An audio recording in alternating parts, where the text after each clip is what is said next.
Hola colegas de Ingeniería de Sistemas de la Universidad OIM. En esta ocasión, Noel Ciprián y un servidor, Christopher Benítez, estaremos desarrollando lo que es el modelo OSI. El modelo OSI divide en 7 capas el proceso de transmisión de la información entre equipos informáticos, donde cada capa se encarga de ejecutar una determinada parte del proceso global.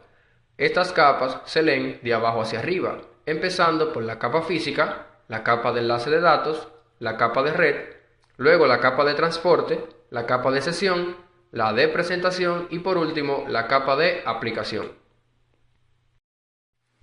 Capa física. En la capa física, las tramas procedentes de la capa de enlaces de datos se convierten en una secuencia única de bits que puede transmitirse por el entorno físico de la red. La capa física también determina los aspectos físicos sobre la forma en que el cableado está enganchado a la NIC de la computadora, es decir, la topología. La capa de enlace de datos. Cuando los paquetes de datos llegan a la capa de enlace de datos, estas pasan a ubicarse en tramas, o también conocidas como unidades de datos, que vienen definidas por la arquitectura de red que se está utilizando, como es el Ethernet o Token Ring, entre otras. La capa de enlace de datos se encarga de desplazar los datos por el enlace físico de comunicación hasta el nodo receptor e identificar cada computadora incluida en la red de acuerdo con su dirección de hardware. La capa de red.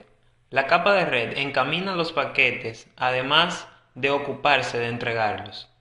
La determinación de la ruta que deben seguir los datos se produce en esta capa, lo mismo que el intercambio efectivo de los mismos dentro de dicha ruta.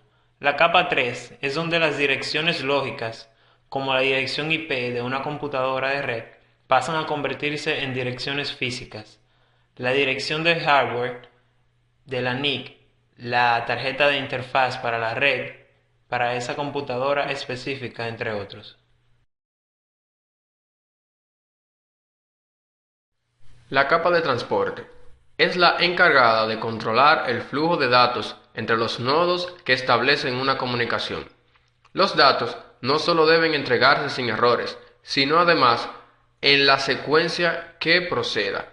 La capa de transporte se ocupa también de evaluar el tamaño de los paquetes con el fin de que estos tengan el tamaño requerido por la capa inferior del conjunto de protocolos. El tamaño de los paquetes 10 dicta la arquitectura de red que se utiliza.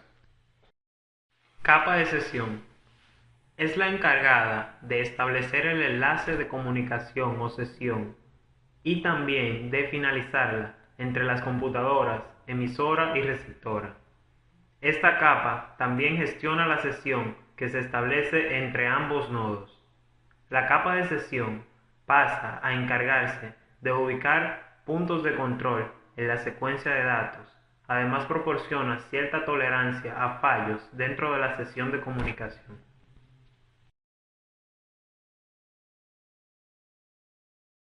La capa de presentación puede considerarse como el traductor del modelo OSI.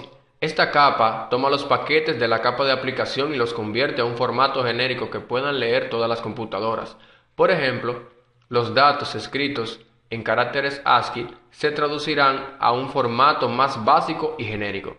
También se encarga de cifrar los datos, así como de comprimirlos para reducir su tamaño. El paquete que crea la capa de presentación contiene los datos prácticamente con el formato con el que viajará por las restantes capas de la pila OSI, aunque las capas siguientes irán añadiendo elementos al paquete. Capa de aplicación. Proporciona la interfaz y servicios que soportan las aplicaciones de usuario. También se encarga de ofrecer acceso general a la red. Esta capa suministra las herramientas que el usuario de hecho ve. También ofrece los servicios de red relacionados con estas aplicaciones, como la gestión de mensajes, la transferencia de archivos y las consultas a bases de datos. Entre los servicios de intercambio de información que gestiona la capa de aplicación se encuentran los protocolos SMTP, Telnet, FTP, HTTP, entre otros.